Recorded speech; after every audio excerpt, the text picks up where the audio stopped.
Corona virus की दूसरी लहर ने भारत में तबाही मचा रखी है। इस जानलेवा वायरस से देश में रोजाना तकरीबन 4000 लोगों की मौत हो रही है। इसी बीच विश्व स्वास्थ्य संगठन की chief scientist doctor Soumya Swaminathan ने कोविड-19 महामारी के आगामी लहरों को लेकर चेतावनी जारी की। विश्व स्वास्थ्य संगठन की chief scientist doctor Soumya Swaminathan ने कहा है कि आने वाले वक्त में कोरोना की और लहरें भारत की मुश्किलें बढ़ा सकती है। कोरोना वायरस संक्रमण के बढ़ते प्रकोप को देखते हुए दिल्ली हाईकोर्ट से सभी निर्माण कार्यों पर रोक लगाने की मांग की है। रोक लगाने की मांग सॉलिसिटर जनरल ने उसका विरोध किया है। सोमवार को सीबीआई ने नारदा स्टिंग मामले में टीएमसी के 3 विधायक और एक पूर्व नेता को गिरफ्तार कर लिया। इस कार्रवाई के विरोध में सीबीआई दफ्तर के बाहर विरोध प्रदर्शन हुआ। इस दौरान सीबीआई दफ्तर पर पत्थरबाजी हुई। पुलिस ने हल्का लाठीचार्ज किया। कोरोना महामारी से निपटने के लिए सांसद हेमा मालिनी ने सीएम योगी को पत्र लिखकर मेडिकल स्नातकों का सहयोग लिए जाने के लिए कहा है, जिनके द्वारा विदेशों से एमबीबीएस की पढ़ाई की गई है। प्रदेश में बड़ी संख्या में ऐसे मेडिकल स्नातक मौजूद हैं जो अभी विदेशी चिकित्सा स्नातक परीक्षा का इंतजार कर रहे हैं। केरल से गुजरात तक, महाराष्ट्र से गोवा तक समुद्र इस वक्त खतरे का उफान मार रहा है। गुजरात में 180 किलोमीटर की रफ्तार से भागता तूफान ताउते आज शाम या रात समंदर के तट से टकरा सकता है। चक्रवाती तूफान ताउते का लगातार डरावना असर देखने को मिल रहा है। ताउते ने केरल, कर्नाटक और गोवा में तबाही मचाई है। महाराष्ट्र और गुजरात तूफान को लेकर हाई अलर्ट पर है। प्रधानमंत्री नरेंद्र मोदी ने महाराष्ट्र के मुख्यमंत्री उद्धव ठाकरे से फोन पर तूफान से पैदा हुए हालातों को लेकर जानकारी दी है। वडोदरा में भी तूफान ताउते ने तांडव मचाया है। कई जिलों में भारी तबाही की है, तो वहीं डूंगरपुर में 4 ने जान गंवाई है, जिसको लेकर सरकार ने अलर्ट जारी किया है। तूफान ताउते ने प्रतापगढ़ जिले में भी दस्तक दी और कई स्थानों पर कोहराम मचा है। सुबह से ही आसमान में बादल छाए हुए हैं और रुक रुक कर बारिश का दौर भी जारी है। चक्रवाती तूफान ताउते का असर चित्तौड़गढ़ में भी देखने को मिला है, जहां बीती रात से ही हल्की बूंदाबांदी हो रही है। इससे तापमान में गिरावट दर्ज की गई है। वहीं दूसरी ओर तूफान को लेकर जिला प्रशासन ने भी अलर्ट जारी किया है। श्रीगंगानगर में चक्रवाती तूफान ताउते को देखते हुए जिला प्रशासन हाई अलर्ट पर है। जोधपुर डिस्कॉम ने विद्युत विभाग के अधिकारियों की बीसी के जरिए बैठक लेकर आवश्यक तैयारियां करने के निर्देश दिए हैं। ताउते तूफान को लेकर कोटा में भी जिला प्रशासन ने अलर्ट जारी किया है। कलेक्टर उज्जवल राठौड़ ने आज आपदा प्रबंधन की आपात बैठक बुलाई, जिसमें तूफान के मद्देनजर एनडीआरएफ, एसडीआरएफ और नगर निगम के रेस्क्यू दल समेत एक टीम का गठन किया गया। ताउते तूफान को देखते हुए दौसा प्रशासन पूरी तरह अलर्ट हो गया है। कलेक्टर ने सभी उपखंड अधिकारियों को स्थिति पर निगरानी रखने के निर्देश दिए हैं। साथ ही बिजली निगम के अधिकारियों को विद्युत लाइनों के पास से पेड़ों को हटाने के निर्देश दिए। राजस्थान में सरकार कोरोना संक्रमण और ताउते तूफान को लेकर बड़े पैमाने पर व्यवस्थाओं को अंजाम दे रही है। सवाई माधोपुर आए मंत्री परसादी लाल मीणा ने राज्य सरकार की ओर से किए जाने वाले प्रयासों का खुलासा किया। सिरोही में चक्रवात ताउते का असर प्रदेश के गुजरात से सटे सिरोही जिले पर भी रहेगा। चक्रवात के असर के चलते अलर्ट जारी किया गया। सभी उपखंड स्तर पर कंट्रोल रूम बनाए गए हैं। साथ ही जिला कलेक्टर ने आदेश जारी कर अधिकारियों को मुख्यालय नहीं छोड़ने के निर्देश दिए हैं। कोरोना संक्रमित मरीजों के लिए डीआरडीओ की नई दवा 2DG आज लॉन्च हो गई। 2DG को रक्षा मंत्री राजनाथ सिंह ने लॉन्च किया। वहीं इस दौरान केंद्रीय स्वास्थ्य मंत्री हर्षवर्धन भी मौजूद रहे। इस दवा को डीआरडीओ की nuclear medicine institute and allied sciences ने डॉक्टर रेड्डी लैब के साथ मिलकर विकसित किया है।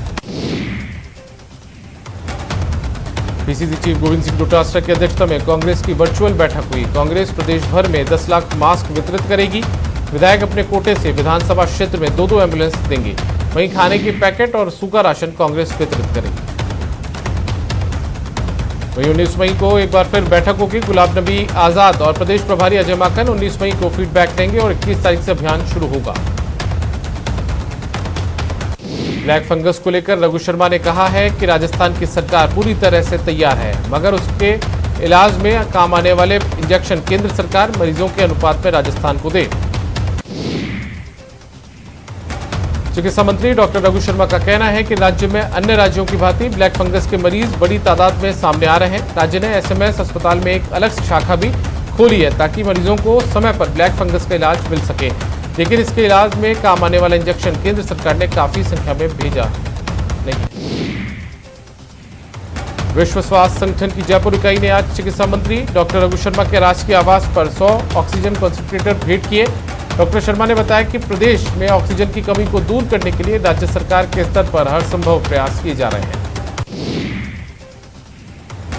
जयपुर में वित्तीय संसाधनों की कमी से जूझ रही गहलोत सरकार की कोविड-19 के कारण आर्थिक सेहत और बिगड़ गई है।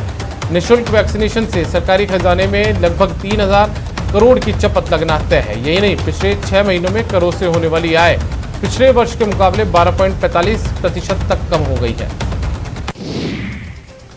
कोरोना काल के दौरान अशोक गहलोत सरकार ने 3 बार शराब के दाम बढ़ाए, लेकिन शराब सरकार को इससे भी कोई खास फायदा नहीं मिला। पेट्रोल डीजल की कर की दरों में वृद्धि के साथ साथ शराब दरों में भी वृद्धि की गई, बावजूद उसके सरकार घाटा ही झेल रही है। पूर्व IAS BN शर्मा को राजस्थान विद्युत विनियामक आयोग का चेयरमैन नियुक्त किया गया है। आज राजस्थान हाईकोर्ट में CJ इंद्रजीत महांती ने उन्हें पद और गोपनीयता की शपथ दिलाई। कोटा में कोरोना पॉजिटिव मरीजों के आंकड़ों में आंशिक कमी आने से शुभ संकेत माना जा रहा है, लेकिन मौत के आंकड़ों में लगातार बढ़ोतरी देखी जा रही है। देर शाम तक 5 मरीजों की कोरोना के चलते मौत हो गई। कोटा से कोरोना से मरने वालों का आंकड़ा 372 तक पहुंच गया है। कोरोना की दूसरी लहर में नगरीय निकायों में संक्रमण और मृत्यु दर को देखते हुए राज्य सरकार ने पूर्ण लॉकडाउन लागू किया है, जिससे जिले के 7 शहर में भी पिछले 4-5 दिनों से कोरोना संक्रमण के मामलों में काफी कमी आई है। नगरपालिका द्वारा शहर में ऑटो रिक्शा पर माइक और साउंड लगाकर आमजन को जागरूक किया जा रहा है। दिल्ली और हरियाणा में लॉकडाउन एक बार फिर बढ़ा दिया गया है। दोनों राज्यों में अब 24 मई तक पाबंदियां जारी रहेंगी। मैक्सिको की एंड्रिया मेजा मिस यूनिवर्स 2020 बन गई है। मिस यूनिवर्स का इवेंट फ्लोरिडा में हुआ। मिस यूनिवर्स का ताज पहने एंड्रिया मेजा की कई तस्वीरें वायरल है। इस खिताब को जीतने के लिए एंड्रिया ने 73 गार्जियंस वुमेन से कम्पीट किया था। अब बात बाबा केदारनाथ धाम की, जहां आज सुबह 5 बजे भगवान केदारनाथ धाम के कपाट खुल गए। बाबा धाम को 11 क्विंटल फूलों से सजाया गया है। कोरोना के चलते पिछले साल की तरह इस बार भी श्रद्धालु भगवान के दर्शन नहीं कर सकेंगे, बल्कि सिर्फ ऑनलाइन ही दर्शन कर सकेंगे। देश में कोरोना की दूसरी लहर का कहर जारी है। हालांकि कुछ दिनों से नए मामलों में कमी आई है। 24 घंटे में 26 दिनों बाद पहली बार नए मामले 3 लाख के नीचे आए हैं।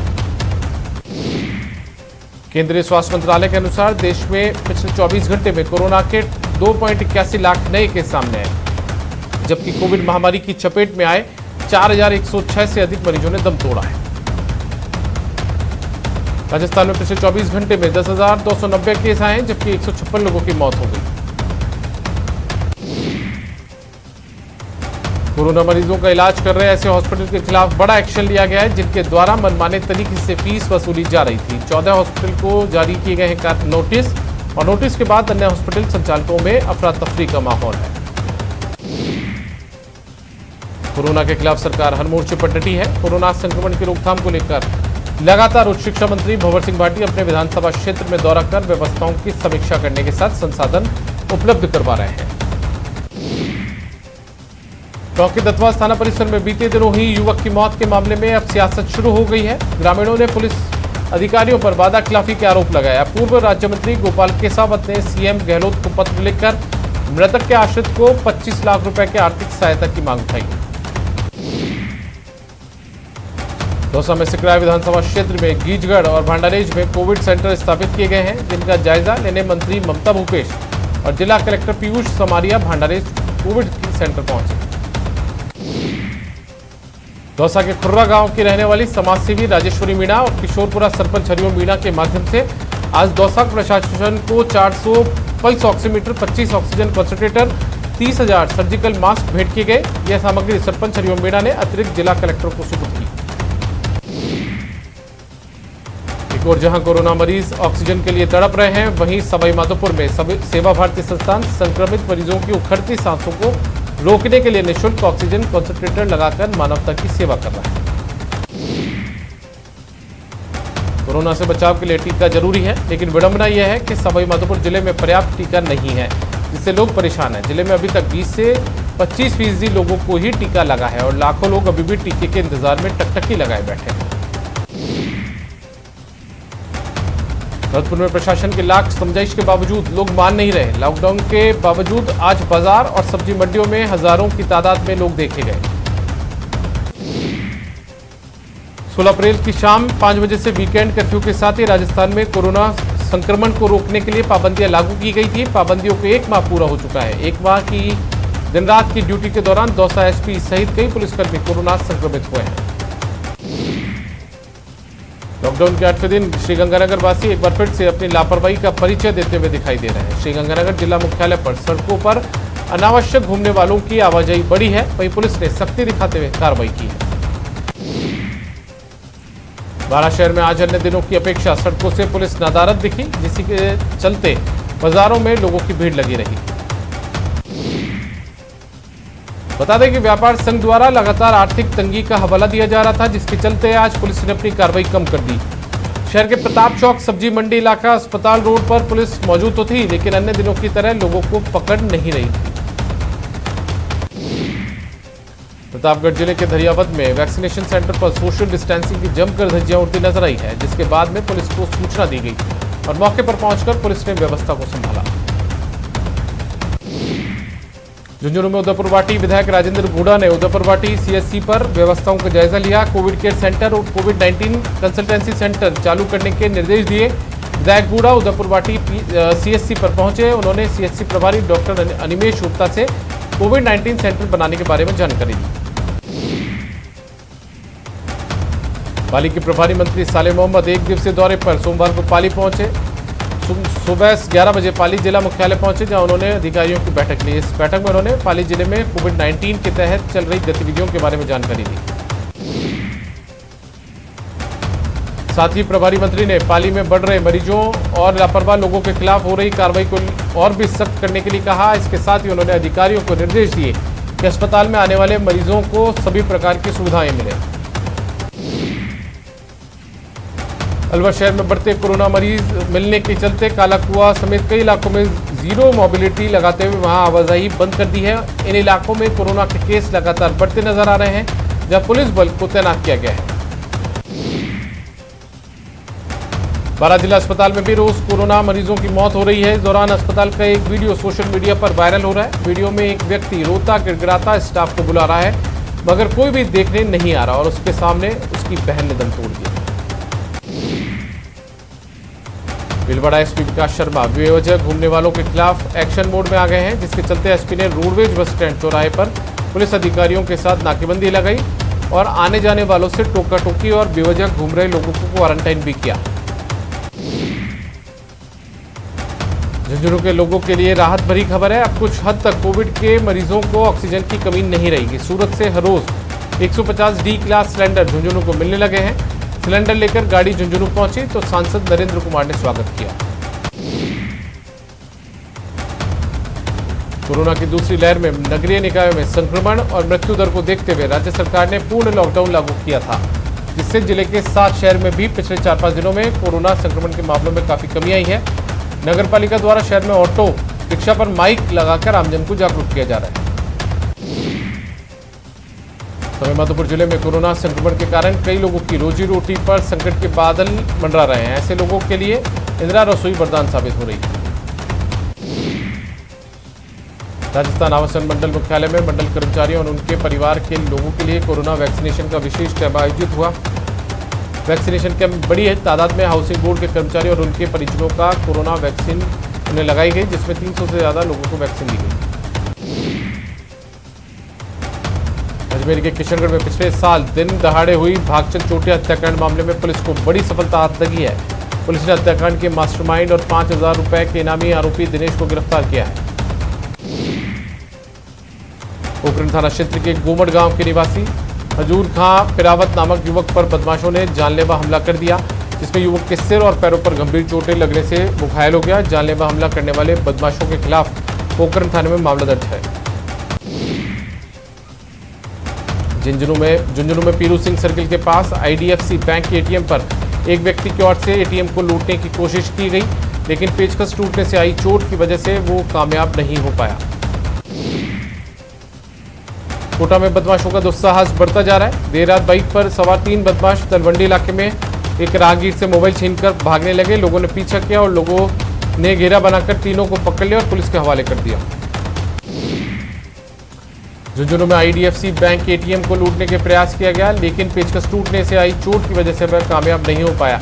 बदमाश ने एटीएम के अंदर लगे सीसीटीवी पर स्टिकर लगाकर उसको ढक दिया, लेकिन बाहर लगे सीसीटीवी में पूरी वारदात कैद हो गई। श्रीगंगानगर के सूरतगढ़ में एक नामी जनरल स्टोर संचालक को ऑनलाइन फूड का लाइसेंस लेकर किराना का कारोबार करना महंगा पड़ गया। मौके पर पहुंचे प्रशासनिक अधिकारियों ने प्रतिष्ठान को आगामी आदेशों तक सीज कर दिया है। अलवर की बैरोड थाना पुलिस ने बैरोड में वाहन चालकों से स्कॉर्पियो गाड़ी पर बत्ती लगाकर लूटपाट करने के मामले में पुलिस ने खुलासा करते हुए 2 बदमाशों को बापर्दा गिरफ्तार किया है। अलवर सदर थाना पुलिस ने बुर्जा में ईंट भट्टे के मुनीम के साथ हुई लूट का पर्दाफाश करते हुए 2 आरोपियों को गिरफ्तार किया है और पुलिस इनके 2 साथियों की तलाश कर रही है। अलवर नगर परिषद सभापति बीना गुप्ता ने आज फोन नहीं उठाने पर अस्पताल में जमकर बवाल काटा और रिसेप्शन पर मौजूद स्टाफ से हाथापाई कर दी। डूंगरपुर के धम्बोला थाना क्षेत्र के नागरिया पंचेला में कल आकाशीय बिजली गिरने से 2 मासूमों की मौत हो गई, जिसके बाद आज विधायक, कलेक्टर और एसपी मृतकों के घर पहुंचे। वहीं सीएम सहायता कोष से आर्थिक मदद की। हनुमानगढ़ में शराब ठेकेदारों के धरने के बाद शराब ठेकेदारों और जिला आबकारी अधिकारी चिमनलाल मीणा में जोरदार विवाद हो गया। शराब ठेकेदारों ने आरोप लगाया कि धरने पर बैठे शराब ठेकेदारों को जिला आबकारी अधिकारी ने बुलाया और धमकाया, जिसके बाद ठेकेदार भी आक्रोशित हो गए और उन्होंने जिला आबकारी अधिकारी के चैम्बर में हंगामा कर दिया। जाकोरा के साइया मार सके ना कोई, ये लाइनें दौसा में उस समय सच हुई जब चलती ट्रेन में एक महिला प्लेटफॉर्म और ट्रेन के बीच में कुछ सेकंड के लिए आ गई, लेकिन वहां खड़े आरपीएफ जवानों ने मुस्तैदी दिखाते हुए महिला को बचा लिया।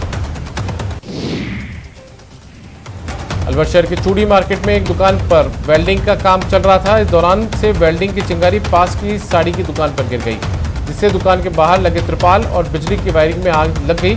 दुकान के मालिक ने फायर ब्रिगेड और बिजली विभाग को सूचना दी, जिसके बाद आग पर काबू पाया गया। मुकुंदपुरा हिल टाइगर रिजर्व दर्रा घाटी में बजरी से भरा ट्रेलर जंगल की गहरी खाई में गिर गया, जिसमें ट्रक चालक केबिन में ही फंस गया। सूचना मिलने पर पुलिस मौके पर पहुंची और 2 जेसीबी मशीन से ट्रक में फंसे चालक को निकालने का प्रयास किया। श्रीगंगानगर के सादुलशहर में ईंट भट्टे पर काम करने वाले मजदूर ने फांसी लगाकर खुदकुशी कर ली। मृतक युवक उत्तर प्रदेश का रहने वाला था। पुलिस ने शव का पोस्टमार्टम करवाकर परिजनों को सौंप दिया। बीकानेर के श्री डूंगरगढ़ में एम्बुलेंस और ट्रेलर के बीच भिड़ंत हो गई। हादसे में 2 लोग जख्मी हो गए। हादसे में दोनों गाड़ियों के परखच्चे उड़ गए। पाली के सरदार बांध में इन दिनों से सैकड़ों मछलियां मरी हुई है। मरी हुई मछलियों की बदबू आसपास के गांवों के ग्रामीणों को परेशान कर रही है।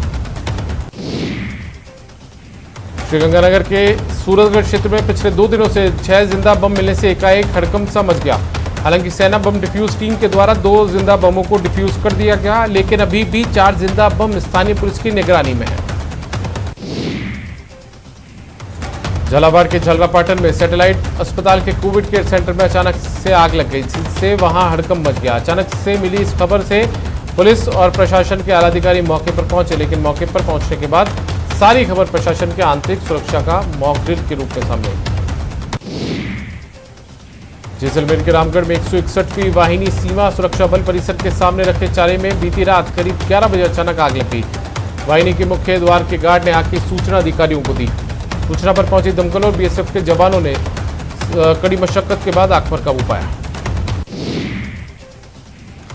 बाड़मेर में शहर के अधिकांश इलाकों में कर्फ्यू लगाया गया है। इसके बावजूद सैकड़ों महिलाएं चौहटन चौराहे से जिला कलेक्ट्रेट कार्यालय पहुंची।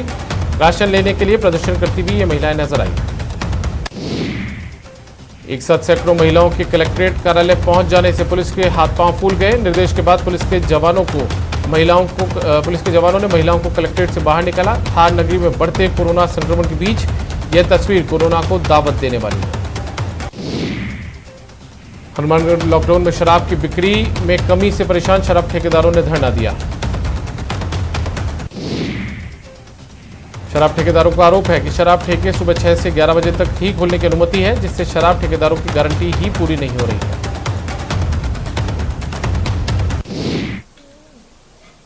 और फिलहाल वक्त एक ब्रेक का है।